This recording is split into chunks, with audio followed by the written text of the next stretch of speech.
আসসালামু আলাইকুম রহমতুল্লাহ তাল্লাহ বরকত। বন্ধুরা, আমরা এখন আইয়ামে জাহিলিয়াতের যুগে রয়েছি।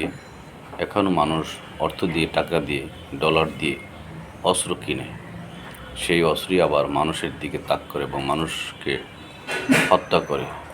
এমনকি স্কুল, কলেজ এবং হসপিটালও সেই অত্যাচার থেকে রেহাই পায় না।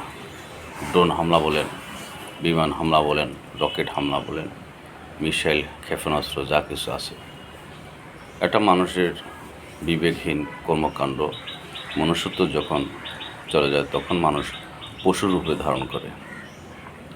পশুরূপের বহিঃপ্রকাশ ঘটতে চলছে বহির্বিশ্বের দিকে আমরা তাকালে দেখি।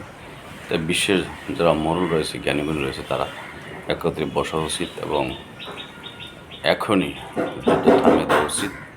তা না হলে বিশ্বযুদ্ধ ছড়িয়ে পড়বে, গৃহযুদ্ধ শুরু হয়ে যাবে এবং বিশ্ব তার ভারসাম্য হারিয়ে ফেলবে।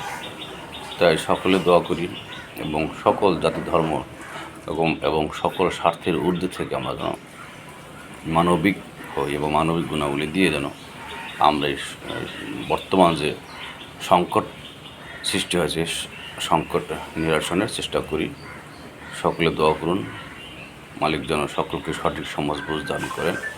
সকলের পাশে থাকুন, সকলের কন্টেন্টগুলো দেখুন, ভালো ভালো কমেন্ট করুন।